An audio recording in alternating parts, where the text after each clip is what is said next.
going on, guys? My name's Logan Frady. I'm a student athlete at East Coweta High School, and Brian Morgan asked me to do a video on the uncertain times that we're going through, and just kind of talk about what's going on and what's going on through all of our lives, and what I have done to personally help me to get me through tough times. Because as far as being a senior and all my stuff being canceled and baseball being canceled was not in the agenda at all.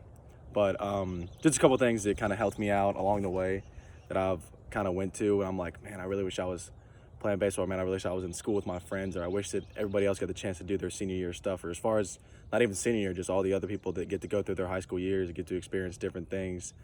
And of course, all the parents that have been going through the income setback that they've had because they haven't been able to go to jobs, and all the cut that they've had to do for work. And so it's just some of these verses have just really helped me, and they've kind of pushed me through this time, I guess you could say. We still got another month of this, so I might as well keep on looking. But also, I did my thing outside today because it's just a beautiful day, and can't go outside anywhere else, so I thought I'd go outside of my house and just look around and see what God's done for us. And that's one of the first things that I've done recently. Actually, I've just walked outside and said, there's a lot of bad things going on in the world, but I mean, look, if you look around, look what God's created for us. Look what He's done for us and everything. I mean, you can just look up and see all the clouds in the sky and everything, and how bright it is, how beautiful it is, and it takes my breath away every time. And one verse that has really stuck to heart to me was 2 Timothy 1:7. It says, for God has not given us the spirit of fear, but of power, love, and a sound mind.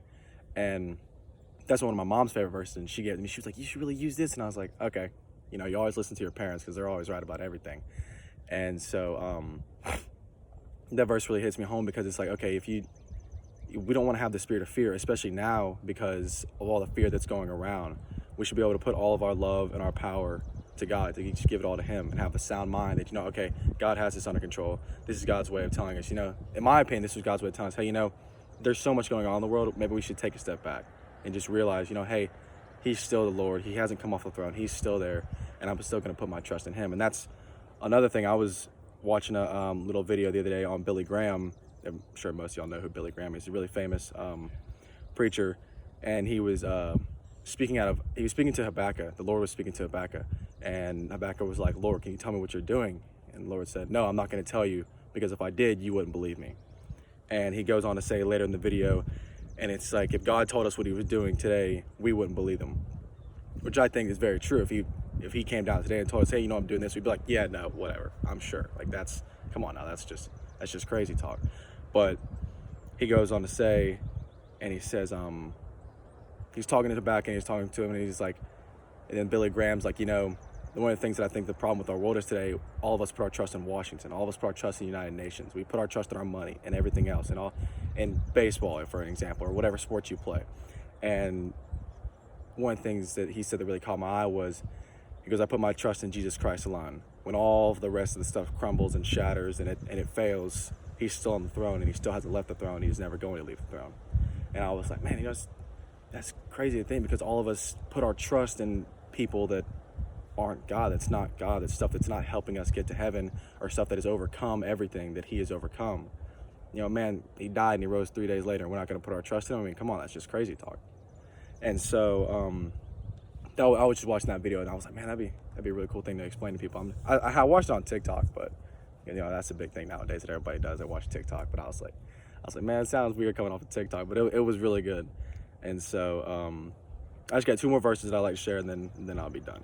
And it's John 12:46. And it says, I have come as a light to shine in this dark world, so that all who put their trust in me will no longer remain in dark. And it just reiterating the same thing, I mean, we're in a very dark time in our country, in the world. I mean, everybody's in full panic mode. Everybody's freaking out. It's uncharted territory. No one knows what to do.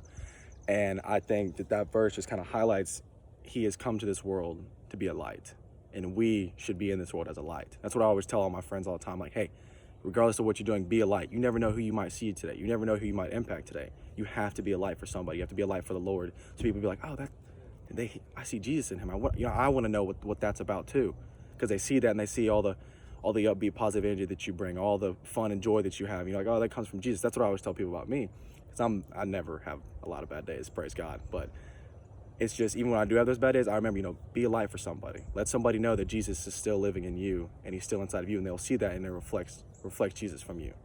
And I got one more verse, and it's 2 Timothy 4:3. I think it's just 3.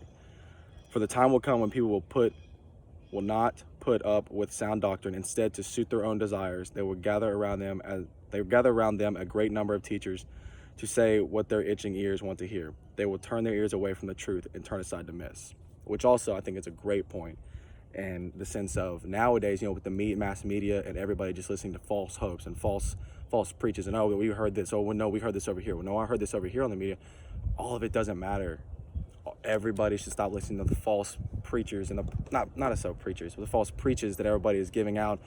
Oh, this is gonna happen, this is gonna happen. Stop worrying about all that stuff that's gonna happen and focus on what He has told us is gonna happen. I mean, I don't know about y'all, but I read ahead in the Bible and I cheated. We win the battle far down the road. We win. I don't know if y'all have cheated, but I cheated. I read the rest of the book and we win. And so that's just kind of some of the little things that have hit home with me, and I just wanted to share that with y'all. And I hope everybody's staying safe. I hope everybody's having a good time connecting with that family, because Lord knows I am. I'm loving this time with my mom and dad. We've redone about everything in our house, and it's only been 3 weeks, so I'm starting to go a little crazy, for being honest. But hope everybody's staying safe. Love all y'all, and just remember, put God first, keep His trust in Him, and don't listen to the false hopes. Just keep in God.